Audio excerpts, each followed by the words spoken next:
Hello everyone, hope you guys are doing great. Welcome to Management Recipe Channel.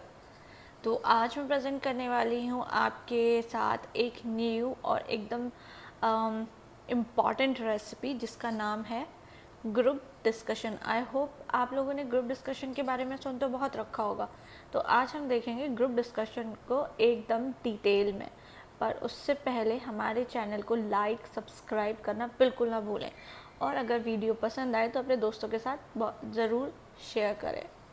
तो देखते हैं what is group discussion, इसका meaning क्या होता है।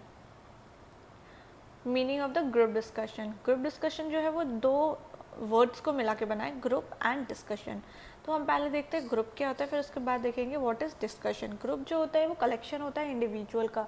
अगर हम कॉमन लैंग्वेज में बोलें तो ग्रुप द इज़ अ जहाँ पे दो चार लोग इकट्ठे हो जाते हैं, इंडिविजुअलों का कलेक्शन हो जाते हैं, वहाँ पे हम ग्रुप का नाम दे देते हैं। तो group is a collection of individual जो रेगुलर कांटेक्ट में होते हैं, फ्रीक्वेंट इंटरेक्शन करते हैं, एक साथ काम करते हैं अचीव करने के लिए कॉमन गोल को। And what is discussion. Discussion एक प्रोसेस है जहाँ पे दो और दो से ज़्यादा लोग मिलके कम्युनिकेट करते हैं, इंफॉर्मेशन एक्सचेंज करते हैं, आइडिया एक्सचेंज करते हैं फेस टू फेस सिचुएशन में, और अचीव करते हैं गोल को। आई होप कि आपको मीनिंग समझ आया होगा। तो एक बार हम इसे डेफिनेशन की फॉर्म में भी देख लेते हैं। What is the group discussion. Group discussion को हम जीडी भी बोलते हैं। ये एक पॉपुलर नोन है जीडी के नेम से, और ये एक मेथडोलॉजी है जो कि यूज़ की जाती है काफ़ी सारे ऑर्गेनाइजेशन में, लाइक कंपनी में, इंस्टीट्यूशन में और बिजनेस स्कूल्स में। ये मेज़र करता है कि कैंडिडेट्स की पर्सनालिटी को मेज़र करता है कि उसके अंदर इंटरपर्सनल कम्युनिकेशन स्किल कैसे है, उनका कॉन्फिडेंस लेवल कैसा है, वो पब्लिक में बोल पाएंगे या नहीं, वो टीम में काम कर पाएंगे या नहीं, उनके अंदर लीडरशिप एबिलिटीज़ है या नहीं, प्रॉब्लम सॉल्विंग स्किल्स है या नहीं। जीडी जो होता है एक बहुत ही इम्पॉर्टेंट रोल प्ले करता है शॉर्टलिस्ट करने में कैंडिडेट्स को किसी भी रिक्रूटमेंट के प्रोसेस में, या फिर हम एडमिशन करवाते हैं कंपनी स्कूल्स में, उस टाइम पे जीडी होता है। आई होप कि आपको समझ आया होगा। तो आगे देखते हैं हु आर पैनलिस्ट। पैनलिस्ट कौन होते हैं जीडी के अंदर और उनका क्या रोल होता है। पैनलिस्ट वो लोग होते हैं जो जज करते हैं ग्रुप डिस्कशन को और इवेलुएट करते हैं एक पैरामीटर्स के बेस पे सारे इंडिविजुअल को जो भी अपने पॉइंट्स प्रेजेंट करते हैं ग्रुप डिस्कशन के अंदर। पैनलिस्ट जो है वो टॉपिक भी प्रेजेंट देते हैं कैंडिडेट्स को कि इस टॉपिक पे जो पार्टिसिपेंट है, जो कैंडिडेट है ग्रुप डिस्कशन के अंदर, वो टॉपिक अपना पॉइंट्स प्रेजेंट करना है। इसके अंदर एक जनरल प्रोसीजर चलता है जिसमें कि सबको उसी प्रोसीजर में काम करना होता है। I hope you know very well who is the panelist. अब देख लेते हैं पार्टिसिपेंट्स। पार्टिसिपेंट्स कौन होते हैं, कितने पार्टिसिपेंट होने चाहिए ग्रुप डिस्कशन के अंदर। पार्टिसिपेंट्स वो होते हैं जो अपने व्यूज़ प्रेजेंट करते हैं टॉपिक के बारे में। जो टॉपिक दिया जाता है जजेस के थ्रू, पैनलिस्ट के थ्रू, उस टॉपिक पे जो अपने व्यूज़ पॉइंट प्रेजेंट करते हैं, जिनको हमें जज करना होता है, वो होते हैं पार्टिसिपेंट्स। पार्टिसिपेंट्स जो होते हैं वो 7 to 11 के बीच में, 12 के कैंडिडेट्स होने चाहिए, इंडिविजुअल होने चाहिए एक ग्रुप डिस्कशन के अंदर। 12 से ज़्यादा नहीं होना चाहिए। और बाकी जो नंबर ऑफ़ कैंडिडेट्स होते हैं ग्रुप डिस्कशन में, वो डिपेंड करते हैं अवेलेबल स्ट्रेंथ पे। अगर हमारे पास लो स्ट्रेंथ है तो 5 से कम नहीं होने चाहिए ग्रुप डिस्कशन के अंदर कैंडिडेट्स। आई होप समझ आ गया होगा पार्टिसिपेंट्स कौन होते हैं। ड्यूरेशन क्या होती है जीडी की। The average duration of A GD group discussion is 15 minute. जो एक एवरेज ड्यूरेशन होता है वो क्या होता है, 15 मिनट्स होता है।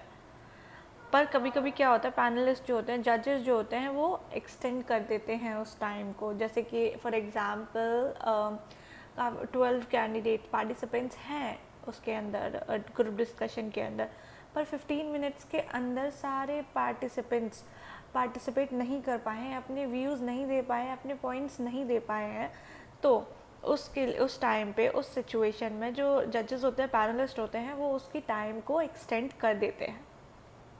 Next is they can also and the discussion in between. अगर सारे कैंडिडेट्स ने पार्टिसिपेट कर लिया है और अपने व्यूज़ दे दिए हैं, अब कोई और पॉइंट नहीं बचा है प्रेजेंट करने के लिए, तो वो पहले ही डिस्कशन को ख़त्म कर सकते हैं। The participants should not consider any assumption that the GD will be conducted only for 15 minutes. जब हम GD देने जा रहे हैं, जो पार्टिसिपेंट्स होते हैं वो एक assumption लेके ना जाएं अपने माइंड में ग्रुप डिस्कशन के अंदर कि जो GD होगा वो सिर्फ और सिर्फ 15 मिनट का होगा। वो एक्सटेंड भी हो सकता है, वो पहले भी ख़त्म हो सकता है। प्रोसेस क्या है? What is the process of the group discussion? So there is a 6 steps in the group discussion. First one is topic announcement. Topic announcement के अंदर क्या होता है कि जो पैनलिस्ट होते हैं और जजेस होते हैं वो टॉपिक को अनाउंस करते हैं पार्टिसिपेंट्स के बीच में। Second step is preparation time. After the announcement of topic participants को प्रिपरेशन के लिए टाइम दिया जाता है 5 to 10 मिनट्स, जैसे कि वो अपने माइंड को मेकअप कर लें और अपने व्यूज़ तैयार कर लें, पॉइंट्स तैयार कर लें माइंड में कि क्या क्या उन्हें पॉइंट्स प्रेजेंट करने हैं। And next step is lead start the discussion. कोई एक पार्टिसिपेंट लीड लेगा डिस्कशन को, इंट्रोड्यूस करेगा टॉपिक को और उसके बारे में स्टार्ट करेगा टॉपिक को, डिस्कशन को। फिर उसके बाद बाकी के जो पार्टिसिपेंट्स होते हैं उसको फॉलो करते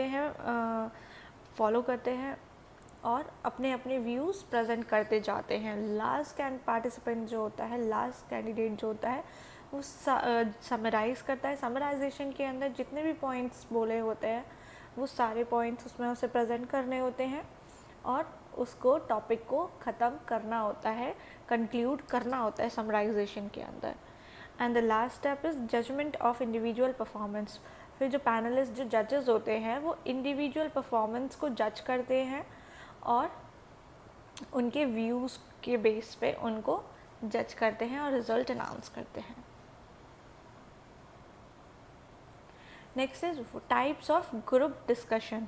कितने टाइप का होता है group discussion? Let's see. Topic based group discussion and case study based group discussion. The topic-based group discussion can be further classified as controversial topic. Controversial topic क्या होते हैं? Controversial topics होते हैं जो काफ़ी ज़्यादा कंट्रोवर्सी में चल रहे होते हैं, जो न्यूज़ हेडलाइंस होती हैं। For example reservation system and religion equality, gender equality and many more. So controversial topic के अंदर जजेस जो होते हैं वो पार्टिसिपेंट्स को इसलिए वो टॉपिक्स देते हैं जिससे कि वो ये चेक कर सके कि उनका टेम्परल लेवल कैसा है। वो किसी भी टॉपिक पे अगर उन्हें आगे ऑर्गेनाइजेशन के अंदर, कॉलेज के अंदर कभी किसी बात पे मीन्स उन्हें हैंडल करनी हो सिचुएशन, तो वो विदाउट लूजिंग देयर काम उस डिस्कशन को हैंडल कर सकते हैं या नहीं। तो बिना आर्ग्यू करे अपनी बात को, अपने व्यूज़ को प्रेजेंट कर सकते हैं या नहीं। तो इसलिए कंट्रोवर्शियल टॉपिक दिए जाते हैं। Next one is knowledge based topics. Knowledge based topic क्या होता है? नॉलेज बेस्ड टॉपिक इसलिए दिए जाते हैं कि जिससे कि हम चेक कर सकें कि कैंडिडेट्स की नॉलेज कैसी है, और कैंडिडेट्स जो होते हैं, पार्टिसिपेंट्स जो होते हैं, अपनी नॉलेज की इंफॉर्मेशन के बेस पे पैनलिस्ट को कन्विंस करते हैं खुद को सेलेक्ट करने के लिए। वो वेल अवेयर होते हैं टॉपिक से और वो काफ़ी ज़्यादा सोशल होते हैं। And if a candidate not having good knowledge about the topic, they do not initiate the discussion if you are not aware of the topic. Next is abstract topic. Abstract topic कौन से होते हैं? Abstract topics test the creativity and thinking of a candidate. It also tests the communication skills. If we take an example of abstract topics, a walk to remember, जिसमें कि जो meaning होता है वो हाइड होता है एक स्टेटमेंट में, तो उसमें हम लोग वो स्टेटमेंट प्रेजेंट करते हैं, पैनलिस्ट जो होते हैं, जजेस जो होते हैं वो प्रेजेंट करते हैं और फिर ये देखते हैं कि थिंकिंग लेवल, क्रिएटिविटी लेवल कितना अच्छा है, वो उसके जो हमने स्टेटमेंट दिया है उसका मीनिंग समझ पाते हैं या नहीं, और उस पर व्यूज़ अपने दे पाते हैं या नहीं। Next is conceptual. Conceptual conceptual topics होते हैं जिसके अंदर मीनिंग जो होता है, मीनिंग एक उसमें हम मीनिंग जो निकल के आता है वो काफ़ी लॉजिकल होता है। वही लोग उसे समझ पाएंगे उसके मीनिंग को जो अपनी नॉलेज और लॉजिक और एप्टीट्यूड स्किल जिनका बहुत ही अच्छा होता है। For example, life is a puzzle. कोई भी इसे किसी भी तरीके से ले सकता है, इसे पॉजिटिव वे में प्रेजेंट कर सकते हैं या नेगेटिव वे में प्रेजेंट कर सकते हैं। ये डिपेंड करता है कि उसका सोचने का तरीका, उसका एप्टीट्यूड स्किल कैसी है। तो कंसेप्चुअल लेवल का टॉपिक्स आते हैं। The conceptual are widely use today by the company test the knowledge, logical and the aptitude skill of the candidate. The topic for the discussion is randomly selected, given panelists a space to judge the participant creative thinking and ability to handle the situation. I hope कि आपको सारे topics समझ आए होंगे। And the last type is case study based group discussion. इसके अंदर क्या होता है, इसके अंदर जो होता है एक केस स्टडी दी जाती है कैंडिडेट्स को या पार्टिसिपेंट्स को, जो कि एक प्रॉब्लम होती है, एक सिचुएशन होती है। इसमें हम चेक करते हैं कि जो पार्टिसिपेंट हैं वो कितने अच्छे से उसका सल्यूशन निकालते हैं, उनकी डिसीजन मेकिंग स्किल कैसी है, वो किसी प्रॉब्लम को किस तरह सल्यूशन निकालते हैं, कैसे रिजॉल्व कर पाएंगे। इसमें बाकी टॉपिक, बाकी डिस्कशन से कंपैरिजन में ज़्यादा टाइम दिया जाता है पार्टिसिपेंट्स को। The participant need to active and updated with the things around them. जो पार्टिसिपेंट्स होते हैं वो वेल अवेयर होने चाहिए अपनी सराउंडिंग से, उनकी ऑब्जर्विंग कैपेसिटी जो है वो अच्छी होनी चाहिए, तभी वो किसी भी सिचुएशन को, वो उनके डिसीजन अच्छे होंगे, वो किसी भी प्रॉब्लम को सॉल्व करने में बेटर हो पाएंगे। The example of case study based topic can be discussed between the boss and manager. जो mostly case study based topics होते हैं वो डिस्कस किसके बीच में होते हैं, बॉस और मैनेजर के बीच में। So case studies also based group discussion is also a most important one, mostly used in the MBA institutes such as IIM or mostly in the corporate world. I hope कि आपको video अच्छी लगी होगी। Video अच्छी लगी, समझ आई तो give a thumbs up to my video and share with your friends. Thank you so much for watching my video.